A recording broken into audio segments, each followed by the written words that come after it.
Hi guys, Forgotten Wolf here, and this is the true story of Aegon's conquest. Before we begin, thank you guys so much for 100 subscribers. I really want to thank you all so much for that, and with that out of the way, let's begin. Aegon's conquest is the story of King Aegon Targaryen, or Aegon the Conqueror, conquering the Seven Kingdoms with the help of his three dragons, with him riding Balerion, and his sister wives, Visenya and Rhaenys, riding the other two dragons, Vhagar and Meraxes, is it? I think so. In the years before Aegon's conquest, the ancient Targaryens had fled Valyria for Dragonstone, and with their dragons, and then the Doom of Valyria happened. And go watch my video on the Doom of Valyria if you want more information on that. Aegon the Conqueror had a dream being that of ice and fire, and the prince who was promised, which basically said that from his blood the prince who was promised will unite the realm against the White Walkers. I'm assuming this is what drove Aegon to conquer the Seven Kingdoms, from Dorne to the Wall. Aegon made his first landing on the mainland, being on Blackwater Rush, where he would land there and take the castle Rosby, making it the first victory of Aegon's conquest. He also set up a fort there called Aegon Fort. The next battle would be the Battle of Gulltown. Aegon's fleet, which was House Valerion's fleet, where the Valerian fleet would be met by the Vale fleet, and in the battle, Visenya Targaryen and her dragon Vhagar would turn the struggle to a Targaryen victory, burning the Vale and Arryn fleet, taking Gulltown, and the islands, being the Three Sisters, would declare for House Targaryen, as now they had 5 castles / locations in Westeros, with 2 houses supporting them, being Velaryon and Celtigar. His conquest had began. The first kingdom to fall would be the Kingdom of Isles and Rivers, or the modern-day Iron Islands plus Riverlands. The Riverlands were ruled by Harrenhal, or Harren the Black, and the Riverlands hated House Hor. The first battle between Aegon and Harren would be the Battle of the Reeds, and it would be a Targaryen victory, but with heavy losses. And after this, Aegon summoned the Riverlords to defend him, and they were led by Edmund Tully, Lord of Riverrun. However, Edmund Tully betrayed Harren and joined Aegon, laying siege to Harrenhal, where Harren was located.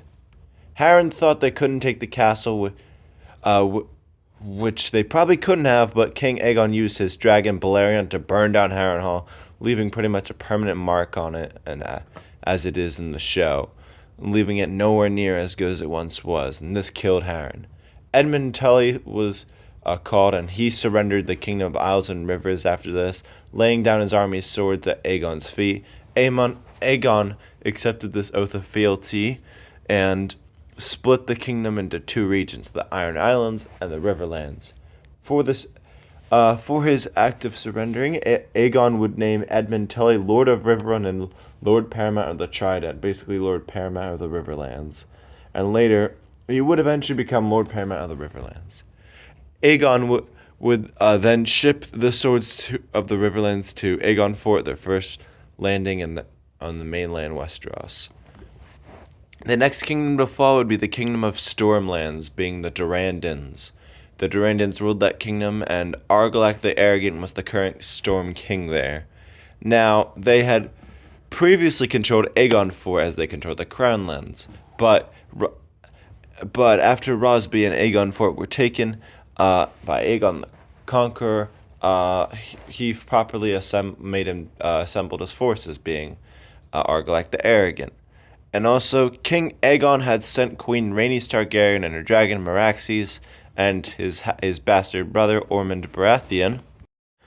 Ormond Baratheon, once again, was King Aegon's bastard brother, and King Aegon had a huge host to capture storms and take the Stormlands. The Durrandons' army would first meet Rhaenys' host at the Battle of Wendwater, where the Stormlanders surprised the Targaryens, killing 1,000 men before retreating, but not before Lord Errol, one of Argilac's bannermen, was killed. After hearing this, Argilac the Arrogant finally took the field of battle himself. He gathered his forces and set out to meet Arys and Rhaenys. The next battle would be known as the Last Storm. The Last Storm started well for the Durrandons, breaking through the Baratheon line, but then Queen Rhaenys Targaryen and her dragon took the field, and the battle was over when the dragon took the field, as Rhaenys set fire to the Durrandon's army while they were trying to retreat. Argilac was killed by Aerys Baratheon, and then the last storm was another huge Targaryen victory. Upon hearing of her father's death, Argella Durrandon boarded up Storm's End and hid outside the castle walls as the Targaryen host laid siege to the castle. There would be no battle at Storm's End, as the guards inside Storm's End, seeing no reason to fight the dragon and Targaryens, captured Argella and handed her over to Aerys Baratheon. Inside Aerys' camp, a peace would be reached. Argella would marry Aerys Baratheon, as Aerys would take the name Baratheon, founding House Baratheon, taking the title of Lord of Storm's End and Lord Paramount of the Stormlands, and House Baratheons would take the sigil and words of House Durrandon. The Second Kingdom had fallen to Aegon. Moving back to Harren the Black for a second, after Harren's death, King Aegon demanded the surrender of Crackpaw Point, and they would surrender when they saw Visenya Targaryen and her dragon outside their castle. As a side note, the Iron Islands would be invaded by King Aegon himself and conquered, submitting to Aegon, and afterwards, the Iron Islands would fall into chaos. Go check out my History of House Greyjoy video for more on that. After seeing the other two kingdoms fall, the Kingdom of the Westerlands, controlled by the Lannisters, and the Kingdom of the Reach, controlled by the Gardeners, made an alliance to combine their forces to defeat Aegon and his sister wives. Their army was huge, massive even. Let me know if you know what meme I'm referring to there. Aegon only had 1/5 of the men that the Reach Westerland army had, and so Aegon commanded his sisters and their dragons to join him.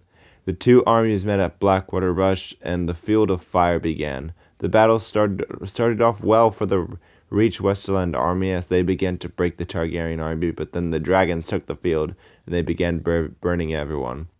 It's estimated that over 5,000 soldiers died thanks to Aegon, Rhaenys, Visenya, and their 3 dragons, and the Field of Fire became a damning victory for the Targaryens. The Targaryens captured King Lauren Lannister, and he ended up swearing fealty and bending the knee to Aegon, who sent all the swords of his enemies from all the kingdoms to Aegon Fort. And as for House Gardener, in the battle, the dragons killed all the male gardeners, meaning that all the descendants of House Gardener were dead, ending their house. After this discovery, Aegon moved to capture Highgarden, where he found it in the hands of the steward, Harlan Tyrell. Harlan bent the knee and declared his support for Aegon, and as a reward, Aegon made Harlan Lord of Highgarden, Warden of the North, and Lord Paramount of the Reach, basically forming House Tyrell. This meant that Aegon now had 4 out of the 7 kingdoms. A few lords in the Reach had refused to bend the knee despite House Gardener's death and Highgarden's fall. These places were Old Town, the seat of House Hightower, Arbor, I believe it is, the seat of House Redwyne, and Dorne. King Aegon planned to capture Dorne next. However, this had to be delayed when Aegon learned that King Tarn Stark and his army had crossed the next south. Aegon then gathered the armies of those he had defeated, the Lannisters, the Tyrells, the Stormlanders, everyone he had defeated, and moved to battle Tarn Stark at the Trident along with his 3 dragons. When Tarn Stark saw the huge army, he had a few options. 1, fight the Targaryen host. 2, run back to Mokalan and defend there. 3, have Brandon Snow assassinate the Targaryens. Or 4, bend the knee. All of his generals and soldiers wanted him to choose option 1, but Aegon gave him the choice to bend the knee, and Tarn Stark bent the knee to save the lives of his people. King Aegon accepted his surrender and made Tarn Stark Lord of Winterfell and Warden of the North. Tarn Stark would hence be known as the King Who Knelt, or the King Who Bent the Knee. Sounds like Jon Snow.